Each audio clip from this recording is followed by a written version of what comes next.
and of course the people, and of course we'll talk about the way forward, solutions, the way forward to this, and see what exactly should the government be doing to fix the situation. All right, I will be joined by a guest in a bit, but in the meantime, I would also bring forward a little bit the Take the Mic segment and get your thoughts on the fuel subsidy situation.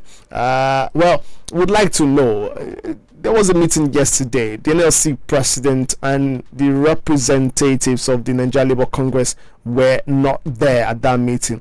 Although the Trade Union Congress was represented, they met with representatives of the federal government. And then, speaking with reporters after that meeting, Dele Alake, representing or standing as a spokesperson for the federal government, did say that, well, government will do something about this. The demand of labor is not so difficult. It's practicable, practicable, and that can be done, right? And in any case, Benes was not there. We have electricity workers, we have other affiliated unions now saying they in support of the strike as well. Do you support that strike? Are you in support of the strike? Considering also that you might bear the brunt, of this strike, the fact that certain places will be short, you probably cannot use certain facilities because these workers would not be there to work, and that is proposed for Wednesday. By the way, just to remind you that there should be a meeting between the Trade Union Congress and representatives of the federal government again tomorrow. Recall that the Nigerian Labour Congress has said that if they are going to be negotiating with the federal government, they need to be sure who the federal government is sending, who you're negotiating with, what are their portfolios, and the rest. So let's know if you're in support of this strike, of this protest. Yes, this strike action in protest of the removal of fuel subsidy, and within the Nigerian Labour Congress also saying, let the price return to status quo. The Nigerian National Petroleum Company Limited has to return to status quo for this conversation to continue. What do you say? Do you support the strike or not? 0909 555 1039 is the number to call. Again, 0909 555 1039. We'll take your thoughts and contribution after this very short break. Do stay here, where we take your business from where it is to where it should be. You are listening to Law FM 103.9. Don't touch that dial. Finest babe. How do you do it? My skin gives me the extra confidence to light up the room. That's why I'm deliberate about how I nourish my skin. I use a soap made with the right natural ingredients. A soap? Which one? A soap that contains shea butter and aloe vera, turmeric and honey for a glowing skin. Experience the new Joy Black Soap, made with over 7 natural ingredients that moisturize, restore and repair your skin, giving you the confidence to be who you love to be. Joy, beauty my way. When you listen to this station, you learn about your rights. You discover the law in ways you never imagined. You know why? Because we broadcast in your interest. It's a problem that we are all experiencing in the country. Different parts of the country, the same thing is happening. So who do we call on to? Who do we hold responsible? We impact knowledge. If the grid is unable to shed the load that it ought to, it could also result in the collapse of the national grid. Call it what you may, but we are here to stay. The law was never biased, so why should it be now? To every individual, we are Law FM 103.9. There are no internal electricity board.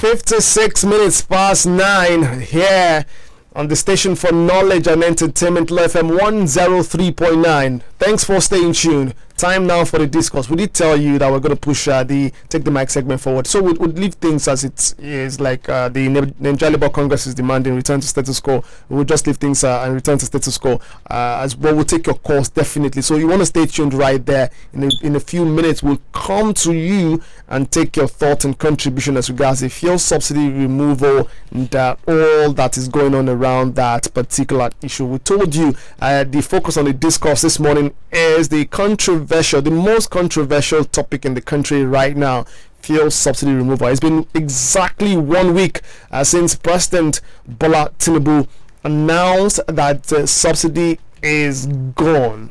His exact words, and Nigerians have reacted to that in different ways. Well, one of those who have is the presidential candidate of the Social Democratic Party at the February 25 general elections. I'm talking about Prince Adewole Adebayo. He joins us now on the show. Good morning to you, and thanks for joining in.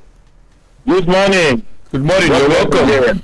Thank you. Thank you so much for joining the conversation this morning. I see that you've been, engaging a lot with Nigerians as regards this. Considering that in the build-up to the elections in February, just about 3 months ago, you spoke also about the economy of the country and your plans for the nation. How you are going to, your thought about subsidy and other parts of the economy. What's your take, though, on this subsidy removal? I know that you've spoken a lot about this, so you don't sound like a broken record. You've said that subsidy was necessary and that corruption should be what should be fought.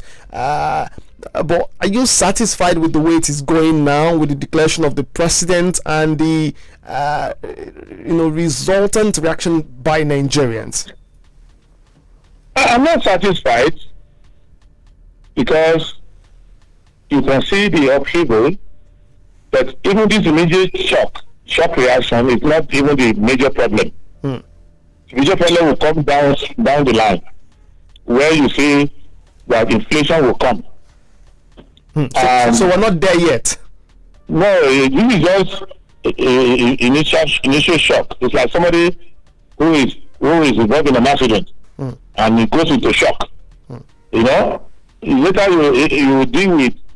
They can pass out, then you revive them, but the broken legs and all those things, you will deal with it at Bobi, at the orthopedic hospital later. So, what you are dealing with now is just a immediate reaction. But that immediate reaction is what I'm saying, why are we shocked? Because this president has not done you any bad. He said during the campaign, don't listen to Adebayo of SDP. Don't listen to anybody. I am going to remove subsidy. Whether you protest or you don't protest, I will remove it. Because he's a petroleum accountant and he's a sound person in economics. He has taken the view that removing the subsidy is what will help his own understanding of how to run his government. I have my own idea that if I remove the subsidy, everything, like Fela will say, everything will just scatter. And the poor people are elected to come ahead. They will be in such a stress that by the time I'm giving them help, it's too late. So I said, no, it's easy for me to deal with about 35 people who are involved in subsidy fraud and deal with them decisively than to try to throw 35 million more people into extreme end of poverty. So that he has the mandate. He's the one elected. He's the president now. And you cannot expect me as a Democrat to start fighting him, criticizing him over policy that I have mandate of the people. So that is my summary of it. We will deal with the consequences later, and there are other policies that are coming. And those policies, when they come, don't be shocked. Because those are policies that President Tinubu expressly said he was going to enunciate. Not only that, you can say, well, I didn't vote for him, I voted for PDP. PDP said exactly the same thing. You can say, I didn't vote for PDP or APG, I voted for Labour. The magic man from Labour said exactly the same thing. Because that is why when people were asking us during campaign, why don't you march together and form coalition? You don't form coalition from people with people whose ideas are different from yours. It's not whether you like them or not. You can like them personally. But if their ideas and solutions and programs are opposite your own, then you will not be happy in that union with them. That is the reason why we were on our own. Therefore, everybody has a duty now under the law of Nigeria and under democratic principle, has a duty to cooperate with the government that you elected and to assist them and remind them of some of the little areas they may have forgotten, but the journey to subsidy removal has been completed. Right. I can guarantee you, under this government, the subsidy will not come back. You can march for 2 years, it will not come back. You will march and get tired and then come back to where you. So you might as well just start learning the lesson that, okay, elections have consequences. Next time people are coming to campaign, I will pay attention.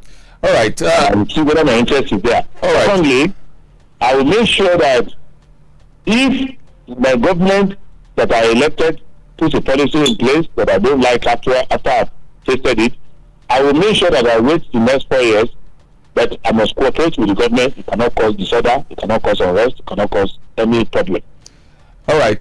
But one is a bit taken aback as to your position on this. Because if you consider this administration, when they came in, I mean, they are meeting a debt burden, fuel subsidy. As at 2022, it's about 4 billion. Now, perhaps you're talking about 4 trillion. You're talking about 7 trillion naira debt burden. And you have also alluded to the fact that the president, as an accountant, has looked at the books and he had considered that it would be wise. It will make more economic sense for the nation, whom he has, been elected to serve, to remove this subsidy so that what is taken out of subsidy can be used to do those other safety nets that you are talking about. Would you still have taken a different route? Would you still have maintained this your position if you became, the president and you looked at your books and you found that, you are in great debt? Would you still have taken your stance on this? And also considering the fact that, this government is just coming in and it had a lot of challenges prior to coming in to the administration. Now, I will have taken a different position. The first thing I will find out, why did my subsidy payment go from 4 trillion to 7 trillion? Is Nigeria drinking petrol more than before? What has happened in the economy? Economics has its own fingerprint. How can you say GDP is down, but petrol consumption is higher? Where is it down? Where is it going? So the first job is to audit. If I come to a place and their books are bad, the first thing to do is I will audit the books. And I will realize that what led to this. And there are enough indications that we could have cut down the cost of subsidy without affecting the consumer. But as I said at the beginning of this program, and I've said on other programs, I don't want to be arguing with President Bola Ahmed Tinubu for the next 4 years on things which we have argued in the election, and he has gotten the mandate of the people. But when I'm invited to come and speak on it, I remind the people that this option adopted by President Tinubu was not the only option available to you. You decided to believe in that option of theirs by voting APC and parties that look like APC, PDP and Labour. That I said to you, and Showore said to you, and I think one other person said to you that we can fix the subsidy problem. The government was complaining that the subsidy was consuming a lot of their money, of government money, and that they could not afford it anymore. We said 3 things to the government. One, what led to the increase? What quantity are we consuming? They couldn't answer that question with clarity. Second, we said we used to subsidize 4 products before. kerosene, petrol, diesel, and FPFO. FPFO, no subsidy anymore. Diesel, no subsidy anymore. Kerosene, no subsidy anymore. Where are the savings for those ones? So, where are the savings for those ones? And then you have also reduced the subsidy on petrol with all the price increases and all of that. Where are the savings for those ones? And now finally, subsidy is gone now. In this 2023 budget, subsidy was provided half year. The other half of the year, which we are now implementing, no subsidy. Now, is this year budget still balanced? Did they not still go and borrow money again to fulfill this year's budget? So why are we not having clarity? I don't want to be seen as someone who has formed an irritation or opposer of Tinubu's policies. He has the mandate of the people to carry his policies. But I have the common sense and the duty to remind Nigerians that these are your choices, and in the next 4 years, I will trace your welfare, I will trace your well-being, I will trace all the benefits that it is going to accrue to you. I will see whether this government can balance the budget in 4 years. I can tell you, I can predict to you today that they will not be able to balance their budget in the next 4 years. Because the area they are addressing is not the area where the leakage is. So, that's why when we come back again, we cannot have a more mature conversation around the economy, around manifestos. People can now understand that, okay, ideas are important. And leaning towards one idea or the other can make a difference between you trekking for kilometers because you can't afford the transportation, hungry and eating once a day, doing 3 jobs and getting the welfare of 1 job. That these things have implications and they will pay more attention. It's not that I am saying that it's not right to implement this program, but I will have moved in the other direction because there's just not only one door to the economy. You can look at the fact that they are managing waste and managing corruption. Because if, for example, we found corruption in the payment of salaries, as we used to have before, are you going to stop paying salary? Won't you say, let me block the corruption? We found corruption in arms procurement. Are we going to stop procuring arms, or we will deal with the corruption in it? If you have corruption in the payment of allowances to senators, will you stop paying senators allowances? Will you not say let's deal with the corruption? So the duty of government is the abolition of corruption. It's in chapter 2 of the Constitution. It's also the duty of government to maintain the welfare of the people. So you can do both at the same time. But I am not here to say that people should not cooperate with the government. Cooperate with the government, but don't pretend that, the government shocked you. No. You shock me by voting for them. Okay, Prince Adebayo. Let's go back to. I mean, we're not. We can't definitely turn. We cannot definitely turn back the hands of time to February 25 when the Nigerians had the powers to make that decision. But in the build up to the elections, during campaign, President Tinubu did give a reason, at least.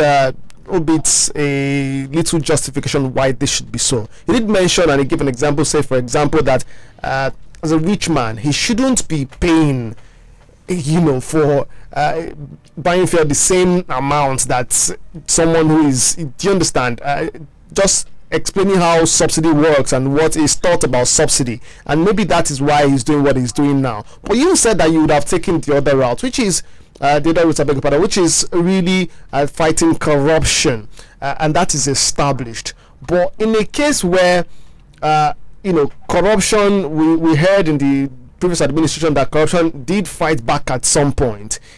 Is it not logical then to say, okay, rather than try to fight, and you give an example that it's better to fight 35 persons involved in the process than starve an entire nation or put them through hardship, really. So is it not logical then, if he thinks or believes, I'm talking President Tinubu now, believes, all right, rather than handle this amongst these 35 persons, for example, let's just ensure that all of this is scrapped completely and take a completely different route to solving this economic issue? You see, let me just take you, just shows to you the beauty of economic thinking. Different people aspiring to leadership. Different people aspiring to leadership have different ideas. I have a different idea. For example, President Tinubu has the assured speech. It's a very sensible speech. That why should we be selling fuel to somebody like him, a rich man, buying fuel at subsidized rate? But there are ways to make the rich people pay.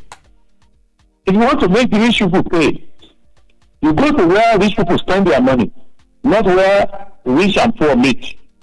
I cannot say because I don't want rich people to buy garri cheaply, I increase the price of garri for everybody. The rich people can pay. It is the poor people who will suffer. I cannot say why should the children of the rich attend University of Lagos cheaply. Let me increase school fees for everybody. The rich people will not mind, but the poor people will drop out. If you want to tax the rich, you can say if you want to import SUV into Nigeria, the only rich people ride Land Cruiser. So if you want to import Land Cruiser into Nigeria, the duty is 100%. In some countries like Ethiopia, the duty is even more than the amount you bought it. So if you are now saying that if you build your house in Banana Island, you pay higher taxes on your property than somebody in Makoko or somebody in Mushe. If you have a 3-story building, you pay more than somebody who has a bungalow. Those are the areas you tax the rich. So you cannot pretend that you don't know that the rich and the poor will have certain things in common. And if you want to attack the rich, it is not where they have in common with the poor. The rich and poor take oxygen. We all need to breathe air. So should government introduce oxygen tax on the basis that why should rich people not pay for oxygen? Because they can afford to pay for it. What happens to the poor man? So rich and poor will drink water. Therefore, government cannot say water board, increase water rates. No. You can say, okay, increase water rates for body loan. Those people live on body loan, yes, water rates for them. But you cannot say people live in the Okoba, in Agege, should come and pay the same price. So that is where our economic differences are. And he's entitled to his own, I'm entitled to my own. It's not left for the voters to decide who's on their side. All right. And if they can't decide, they will be checking until they decide. All right, it's time to bring the listener into the conversation, right? And so you can join the conversation via the phone lines, and if you have a different opinion to what Prince Adewole has said or is saying, you want to join the conversation and let us know, or you align with his thoughts, just join in there. You can tweet at LFM_radio. We'll take your thoughts on Twitter, and of course via the phone line 0909 555 1039 and 0703 2277 338. Again, 0703 2277 338 or 0909 555 1039. Those are the numbers to call. You can also send in WhatsApp messages. We'll take them in a moment. We see some already dropped. We'll take them in a moment. But let's continue the conversation. Prince Adewole Adebayo. By the way, Prince Adewole Adebayo was the presidential candidate of the Social Democratic Party at the 2023 presidential elections held on the 25th of February. Well, let's talk about the move now by the Nigerian Labour Congress and the Trade Union Congress. There was a meeting held yesterday to negotiate with the Labour Union. Well, the Nigerian Labour Congress was missing. They were not in that meeting yesterday. The Trade Union Congress, was there to negotiate with representatives of the federal government. At the moment, it's like just persons without necessary portfolio in the administration meeting with them, and that is one of the grasses of the Nigerian Labour Congress. Do you think this is? You've established your thoughts on the removal, right? But approach now to getting this done, especially in terms of negotiating with the Nigerian Labour Congress, who has said return to status quo before you come speak with us or negotiate with stakeholders about this mood or policy that you have? Do you think this is being handled the right way by the Tinubu administration? The negotiation, also called negotiation between Labour and government, is pure theatre. Labour is not serious. Labour is not on your side. Labour is just doing drama. Let's start with this pediatric argument that the agreement with that portfolio. All the constitution, all executive powers are vested in the president. So if the president sees anybody on the road and says, go and do this assignment for me, under the law, that person has authority to do it. The executive powers of the federation are vested in the president. So president can make anyone his advisor and all of that. It's only when you want to appoint ministers that the constitution says that the Senate must be consulted and Senate must approve. Because the constitution puts some qualifications of becoming a minister, and the Senate is the one to confirm that the president will not choose a 10-year-old or a non-Nigerian and make him a minister. But the president has authority to see a radio presenter and say, I like what you said on radio. You have a good idea. Help me negotiate with Labour. Labour is bound to go and attend it. So that's not a good reason. It's a constitutional authority of the president to designate anybody to act on his behalf. So, except where the constitution limits it. So let us go with our time on that. However, the time for Labour to negotiate was when we were deciding whether to remove subsidy or not. So Labour must first come out and say, we no longer believe in removal of subsidy. But they haven't said so.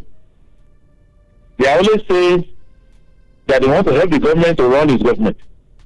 If a government has authority of the people to remove subsidy, and the government is elected to run the government, Labour can only talk about the welfare of its own members. That's another aspect. Labour is not a competition with government. They didn't elect the two of them together. The government is responsible directly to the people. And if the government adopted a policy that is not right with the people will vote them out. People can even recall National Assembly members who are supporting the bad policy. We don't have to wait till 2027. You can say, well, you know what? You guys are not protecting our interests. We will tell you. Labour has no mandate. Even their members, they took their members to go and join a political platform that had anti-workers policy. I'm not saying anti-workers based on my opinion. Anti-workers based on what the Labour says anti-workers. So let us not detain ourselves on that. The issue is that the subsidy has been removed, and you can try and shut down the economy for 1 week and whatever, it won't come back. So what we must do now is to understand that already the money that Tinubu gets on the ground has been applied in the 2023 budget. And that budget was passed in the presence of Labour. Labour did not go and pick it. Did you hear that Adewole or Osifo or anybody in the union complained when 2023 budget was passed and it did not provide for subsidy for the rest of the year from June 30? They didn't protest. They didn't do anything. Did you hear that they went on the street and protested when the Petroleum Industry Act was passed in 2021 that said that government money will not be used to pay for subsidy anymore and that fuel price should be sold, should be at market rate? They were not, did they protest? Did you see them on the street? Were you not aware when Tengasan, which is the major oil sector union inside TUC, went to Calabar and held issue a community that subsidy must go. So they are just playing theatre. Both of them are working together. Both Labour and government are working together. These people just want to allow the government to carry its way, and which the government has succeeded first, and now just bring you out and say very soon you will see a court order that will say the strike is illegal. Why? Because under our labor law, the strike is illegal. There is no industrial dispute with the government, and there is no industrial dispute protocol. So they will just use that court order to say, well, we are obeying court order, everybody will go back. And then you will have broken your leg, you will have wasted your time on something that the labor leaders themselves are not interested in pursuing. All so right. the best is to know that you have elected a government that has come to remove subsidy. Then, as you have started applying the money is no longer there. And let me say to Nigerians, let them not forget, the money that they say they are saving from the subsidy is already gone. So it's not only the subsidy that is gone. President Tinubu should have said, subsidy is gone, and all the money we save from it is gone. Both are gone. All right. So it appears that we're going a little way back. It appears that you would have proposed an amendment to the PIA, because if you check section 53 now, that talks about deregulation of the oil industry, and section 205 that also gives NNPC, that fuel should be sold at market rate, and in fact other provisions of the PIA that also speaks on 6 months as the basis within which subsidy would be removed. In fact, NNPC said they were the ones bringing the fuel, and government is in debt or in deficit with respect to payment. So it appears that if you had become the president, you would have made amendments to the PIA. Is that what you're saying? Yes, because I told you when I was campaigning, and I don't want to be accused of campaigning again, I'm just reminding you, but I said the focus of my administration will be chapter 2 of the Constitution. And chapter 2 of the Constitution talks about the welfare of the people. And these are not justiciable provisions. You would make them justiciable. Not justiciable doesn't mean not implementable. You are implementing part of it that favors them. Not justiciable means that if I don't carry it out, you can't take me to court. That's what it means. Exactly. And I'm the government, so I'm not justiciable anything. I'm just implementing it because I've taken a lot of office.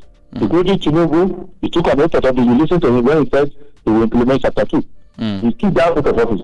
So in implementing chapter 2, any clause, any provision of the PIA that does not comply with chapter 2, I will consider it unconstitutional, and I will amend it, or I will not apply it.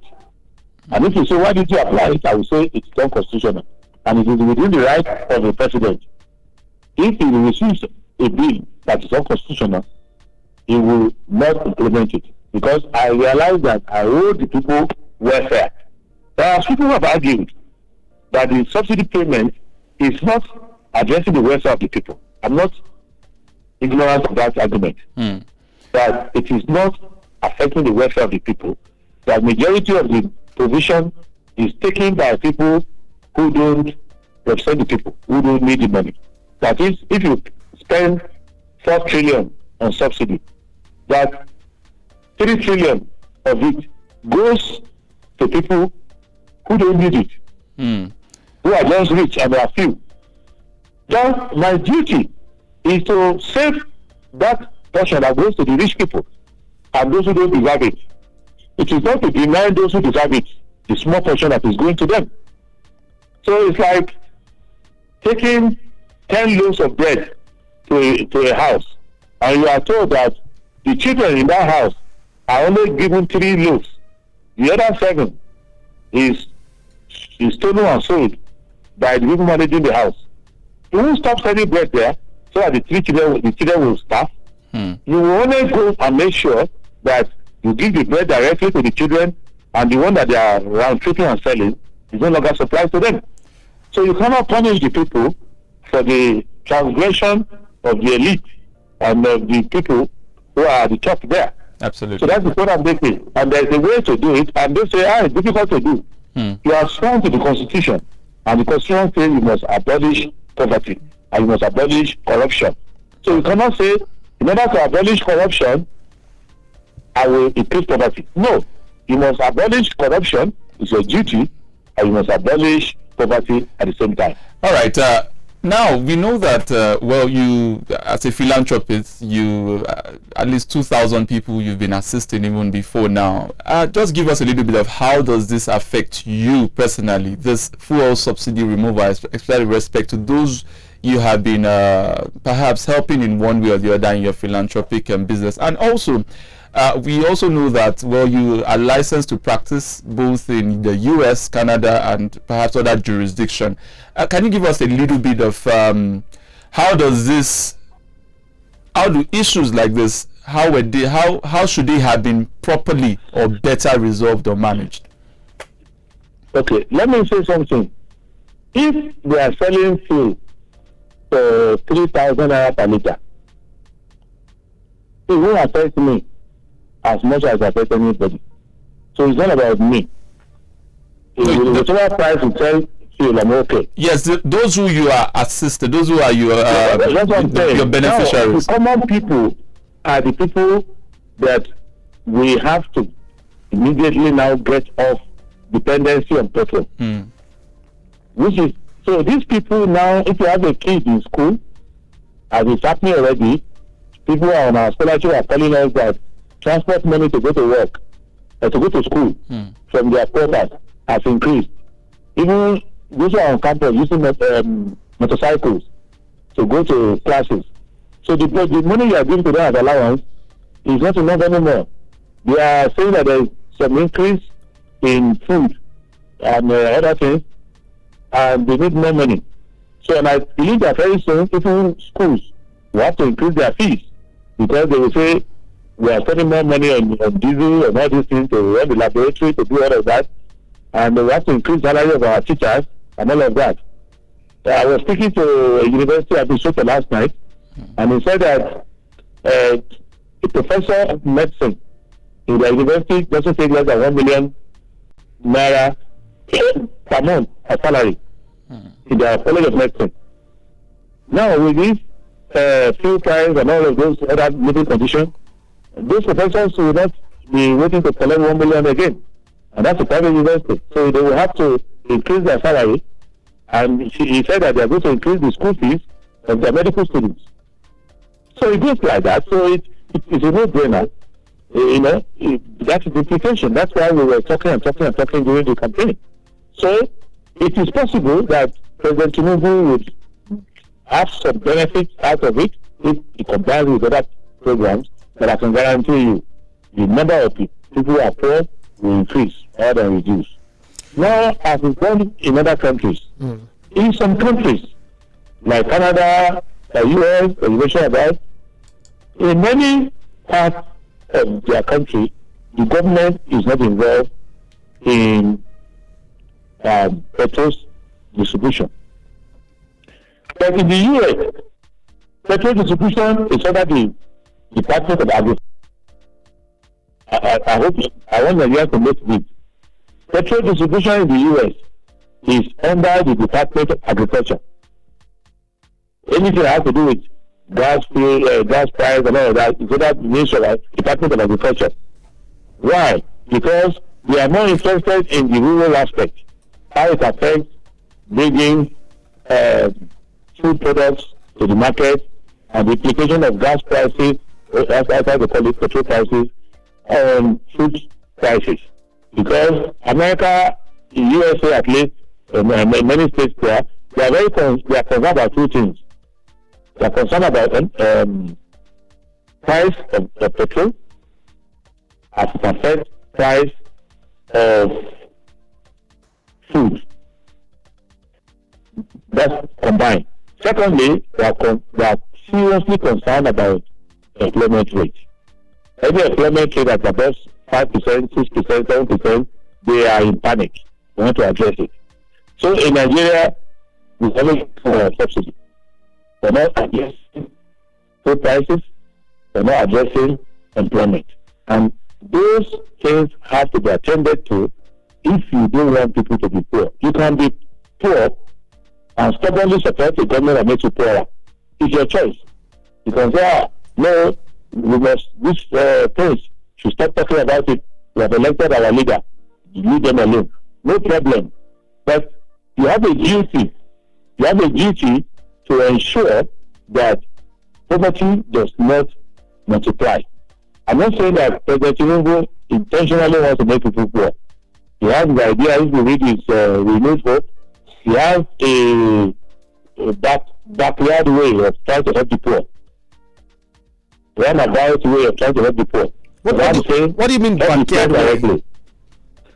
Backyard way and backhand and roundabout way is that you think that if you give a lot of incentives to bankers, give a lot of incentives to big industries, big business people, and that later they will start to create employment.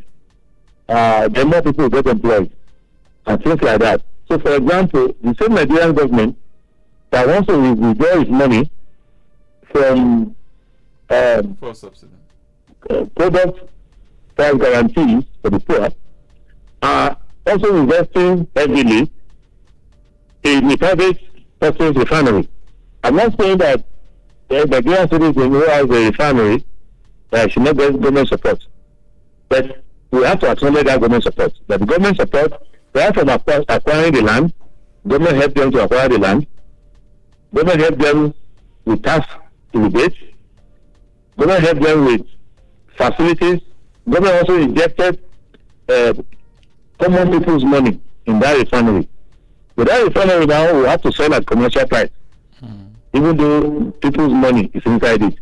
Now, there's a logic if you follow their argument that at least the refinery will employ people, at least we'll have saturation of the market here with it, and things like that, and now government can now face other investments. It's also, I say, indirect, roundabout way. Because ultimately, if you go to the core of the message of APC, PDP, Labour, if you go to their message, they will tell you that it's the welfare of the people that they are interested in. But if you look at their immediate action, medium-term action, and long-term action, it is not as direct as I would want it. It's not as direct as is contained in Chapter 2 of the Constitution. All right. So because if you look at Italy, when they have problems with their own finances in Italy, during that Euro crisis, Italy and Greece, you will see that the government intervened directly with the people. They didn't say, okay, we will take this measure, and then in the long run, the people will enjoy. Because since I was born in Nigeria, the government has always been postponing the benefit of the people. But anything that has to do with the elite, they will apply it immediately. But anything that has to do with the people is long term. Later, you will see the benefit later. Yeah. All right. That is where we want to make a difference. Yeah. I want to especially thank you, Prince Adewole Adebayo, for coming on the program. Prince Adewole Adebayo is the Social Democratic Party presidential candidate at the recently held presidential election on February 25. Thank you so much for sharing your thoughts and indeed for engaging with Nigerians, even after the elections. We appreciate you. Thank you very much, and I urge people to bear with it. Pray to God and be stable and organized and hope for the best. And God bless Nigeria. Thank you very much. Have a nice day. Appreciate it. Thank you. Alrighty, there you go. That's the discourse this morning on the LoFM Morning Show. It's now time for Industry Hub. It's the 5th day in June 2023. And every 5th of June, it's the World Environment Day. We'll get to talk about that and what the theme for this year is, what Nigeria needs to do to ensure that we continue to preserve the environment and do well to keep Mother Nature safe and going, so that Mother Nature can take care of humans in return, if you know what I mean. All right, that is next on the LoFM Morning Show. You want to stay tuned.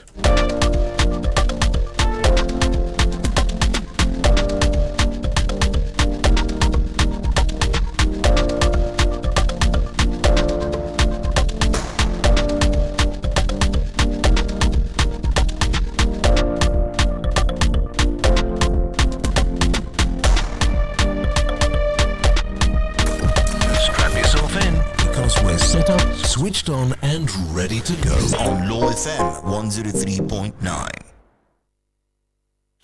This is LoFM 103.9. When you listen to this station, you learn about your rights.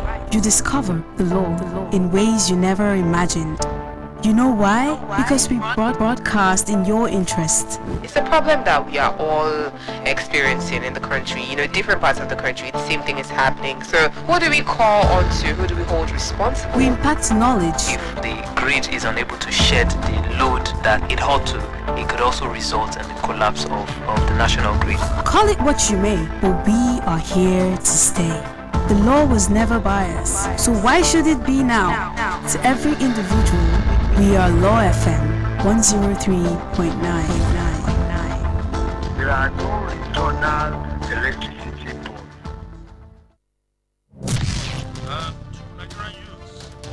I will implore you, in addition to your course of study, whether you want to migrate, whether ASU is on strike, acquire one or two skills. Short skills that will always be relevant.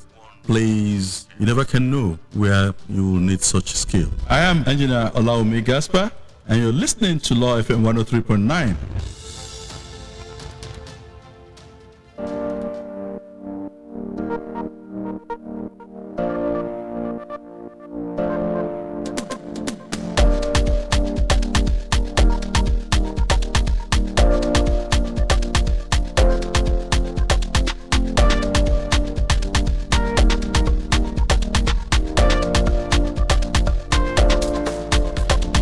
The station for knowledge and entertainment, Law FM 103.9. This is the Law FM Morning Show. It's World Environment Day today, an annual event led by the United Nations Environment Programme, UNEP. It is celebrated June 5 for encouraging awareness and action for the protection of the environment. This year marks the 50th anniversary of the event, and the theme for World Environment Day 2023 is solutions to plastic pollution. I like that. Solution to plastic pollution with the hashtag beat plastic pollution. Hashtag beat plastic pollution. And plastic pollution is a major environmental problem. Every single year, millions of tons of plastic waste end up in our oceans, landfills, and waterways. And this plastic can harm wildlife, pollutes our air and water, and contribute to climate change. And that's why this conversation is very important. Let's talk about solutions to plastic pollution. That is fundamental. I like that rhyme. Yeah. Solution to plastic pollution. You said you want to miss it. Alrighty. Joining the conversation at this time for this particular discourse is the communications manager, Nigerian Conservation Foundation, Oladapo Soneye. Good morning to you, and thanks for coming. Yeah, good morning. Thank you for having me. Good morning. You're welcome. Yeah, like they used to say, can I say I'm first caller on this program? And you clap for me. Right, so you're a first time comer to the studio. Right, thank you for coming through. Appreciate it. And since you want a clap, we can give you that. Can't we? We're generous like that. Yeah, that's good. Yeah. There you go. Alrighty. Let's get down to the conversation. And this is a very fundamental conversation because, again, everywhere you go, you find plastic waste. Every single, I don't know. I'm trying to think now. Even in the church, even in the mosque, you find them littered everywhere, and they are definitely harmful to the environment. What can you say about, especially the theme for this year, which is quite vital? Solutions, finding solutions, lasting solutions to plastic pollution.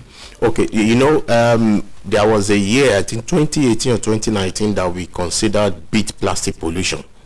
Yeah, so that moment we brought the issue of plastic pollution to floor. Everybody come on board, but it looks as if nothing much has really been done between that time and now, and that's why UN is bringing it back. If within 4 or 5 years you are repeating an issue again, it means that it must pay much attention to it. It's like these people are stubborn. Yes, so this time around we are looking at, let us look at practicable solutions, easy to adopt, easy process, to adapt. That's what we want to do. And as NCF, we have also started looking at what can we do that we can easily tell people to do, or how can we lead people into embracing some of these solutions to kind of reduce the plastic pollution in the environment? Let's get straight down to that real quick, because I mean there's not so much time. So what are those, especially because this is part of your focus at the foundation, right? This is one of the things you do at the Nigerian Conservation Foundation. What are the things Nigerians can do to join in this global fight against plastic pollution? Okay, so this year what we are proposing, and which we have started in collaboration with some other organizations, and we are still asking any organization can still join us to drive it. Number one, you look at recycling. Recycling is one major solution to plastic pollution, I tell you. And so when you say recycling, what does it mean? It means that the plastic we have, and when we talk about plastic, people only concentrate on bottles. It's not only PET bottles. So we have the nylon, the cellophanes, even the computers. The computer you have here, all those plastic around them, that's also part of it. Because by the time the age, or even the television electronics, by the time they hate, people just look for where to discard them. If you go to all these technician electronics people workshop, you go to Computer Village, find out how did they dispose their plastic, even from foam and from phones and other gadgets, devices. So those are materials that there are some people who can take it up and recycle. In other words, they have machine to convert it for other use. We have some people who are using them to convert them to similar to brick that you can use to build house and some other materials. So that's recycling. So we also have what we call upcycling. Upcycling is basically taking that waste material, the plastic, and using them to create craft and art. So you could use them to do something like flower vase. You could use them to decorate your garden, or create a vase to plant flowers and some other thing. In fact, you can usually use them to convert to a basket, a small basket or bag that for women to carry for shopping and all those things. So there are so many things that you can convert this thing. That's upcycling. Another thing we are also proposing is beach cleanup. If you go to beach, you discover that once you just stand by the break, you will see plastic everywhere, because a lot of time we don't care where our plastic ends. So when you just finish using plastic, just discard it anyway, either you find a way into gutter or whatever. So a lot of time all these things find their way, because even if you find a way to gutter, over time the water we put them, they will get to river, oceans. So you discover that we have our beach and lagoons are filled with plastic. So we are saying let's visit these places and clean them up. Plastic as it were, they don't degrade. So plastic can stay for 1,000 years it was. So what happens is that when it becomes so weak, begin to break into pieces. So when it break into pieces, so it filter the water and everywhere, it pollutes the water. It makes the water, even you might also add a chemical into it. That's what happens. Then also some of the marine species we have in the water begin to ingest them. So when they ingest, over time we are also going to feed on those marine fish. The fish we buy, you don't know if you have swallowed plastic, of course, because you may not see it. So eventually you might likely contract cancer as a result of that. So if you like shower, kote, Titus, which other one is there? You need they chop fish. I don't think there's anybody who doesn't eat fish. There's nobody. So I mean, you need to be very conscious of this as you dispose, your plastics.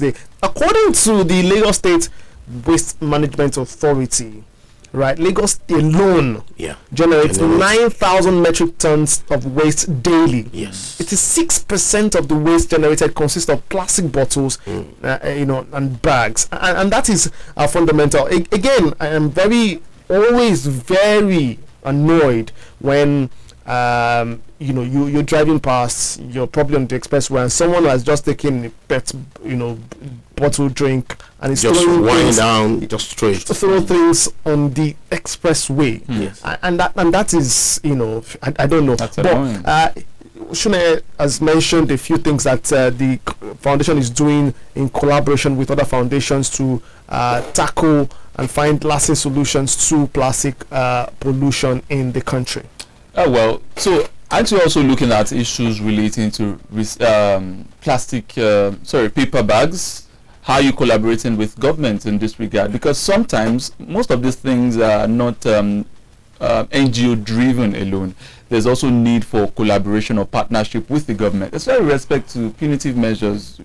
How would you be going on the road after taking maybe a bottle of one soft drink or the other, or even pure water? You just find out that people just throw it out of their cars. Yeah, that pure water you mentioned. Yes, okay. Because it's biodegradable, as you have also said. Yes, that's also part Are you of looking plastic. at collaboration with the government in this area? We have always had good relationship with virtually all state governments in Nigeria. Okay. Lagos State, where we have our headquarters, have been doing fantastic.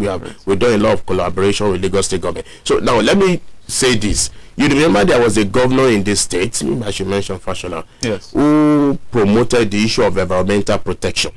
And part of the thing is that you cannot just throw things indiscriminately and careless about the environment. You dare not just wind down, just throw it, you get arrested. You can't finish pure water, just look for the sachet and just fling it anyway.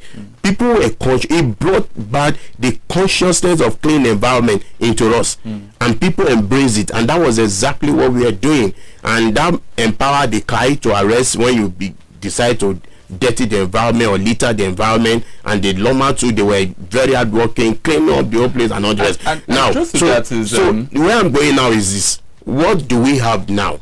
It's as if people thought, that time he was taking them to militaries, as if it's military. No, it's just the consciousness of remembering that this environment belongs to all of us, and if we don't do nothing, nothing happens. So when you are careless about just littering everywhere, you don't care about where the thing ends, eventually it comes back to us.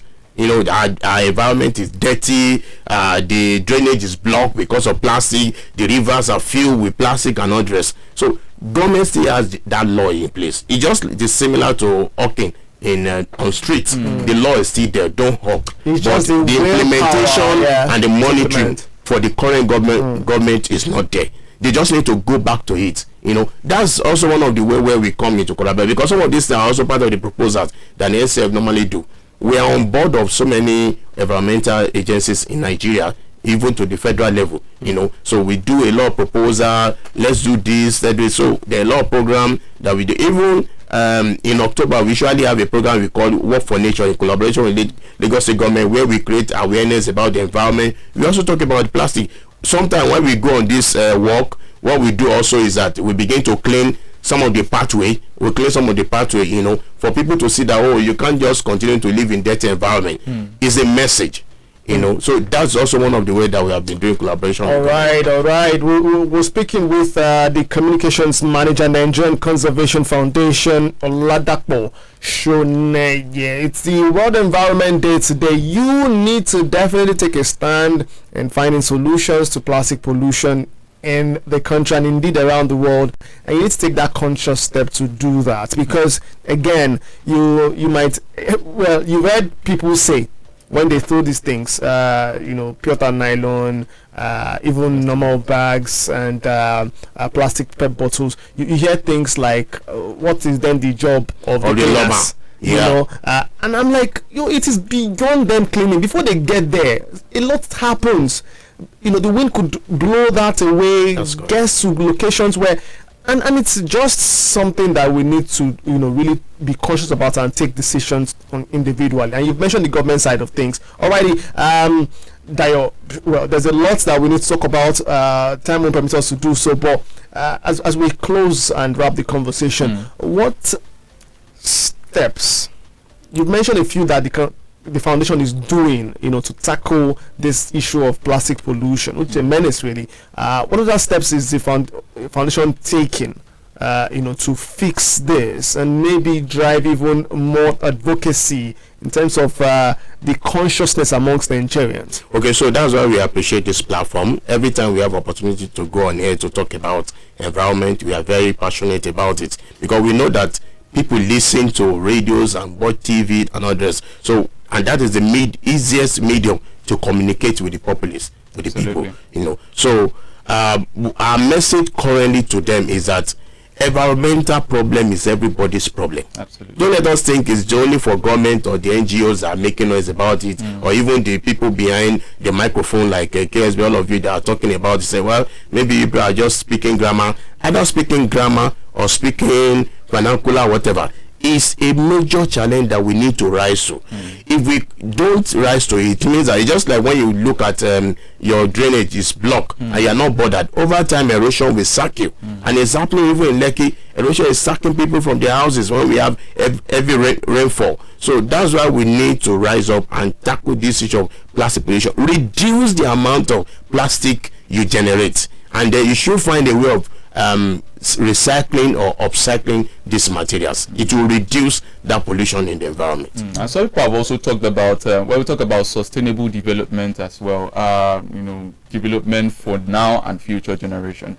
Well, my other question would be, are you also not looking at issues relating to incentivizing people who return used bottles, or people who return plastics generally that they use? So that the recyclers do that. So that's one of the things we are doing with Discourse now. We are donating the bin where they will keep the bottles or any other plastic. So the recyclers come around, they give them incentive. In fact, we have a school, I think beside us, I've forgotten the name of the school, that all the students there pay school fees based on the amount of plastic they are able to collect to give to recycling. So you take your child to that school, it does not pay school fee. The only thing you need to come, maybe we come to 2 or 3 plastic bottles daily. That's all. And these things are either from their house or they pick it around their neighborhood. Beautiful. Their school fees have been paid. What an initiative. So don't let us think that is a big thing. Even if you are not incentivized, look at it that you can also play a role in the environment. However, of course, you can always derive money from it. There was a time behind my house, I used to have sack where I store up this plastic, and they will come and I would dispose them to the recyclers. That makes lots of sense, and you won't just be helping the environment and keeping the environment clean and safe from harm. You would further be making money from that. And think about that. That makes lots of sense. And there are recyclers who collect these things to pay you certain things or in exchange for certain things, and you need to look in that direction. We've been speaking with the communications manager at Nigerian Conservation Foundation, Oladapo Soneye. Thank you so much for coming and for the advocacy work you do and the foundation does in terms of the environment. Appreciate it. Thank you for having me. Have a nice day. Yeah, appreciate it. Again, it's a World Environment Day today, June 5, and the theme for the year is solutions to plastic pollution. What you want to do is join with the hashtag Beat Plastic Pollution and say something about this. Drive the advocacy. When you're done with that, make sure you're not part of those throwing things at the window on expressways and streets, please. And then when you are indoors, be sure that you store waste properly, right? There are baskets, there are bags that you need to do that. We don't just throw them and crush your leg and expect that things will go fine. All right, things would not go fine if you do that.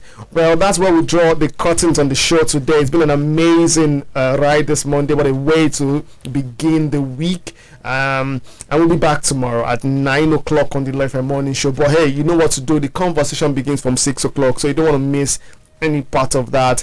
From 6 till 7, where we'll bring you Spelling Bee with the kids, and then 8 o'clock super cases, and then we switch gears to 9 o'clock on the Law FM Morning Show. But hey, that's the package at this time. Many thanks indeed for being there.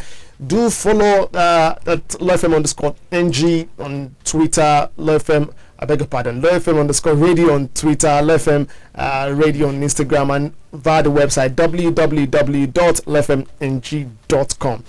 Hendrix, thank you so much for your message. Says the proposed strike is required. That's regarding the Nigerian Labour Congress is required. Crucial response to the government's hasty decision aimed at preventing further consequences. It has the potential to significantly improve the situation at hand. Thank you so much for that. Well, Kingsley Bassey is my name.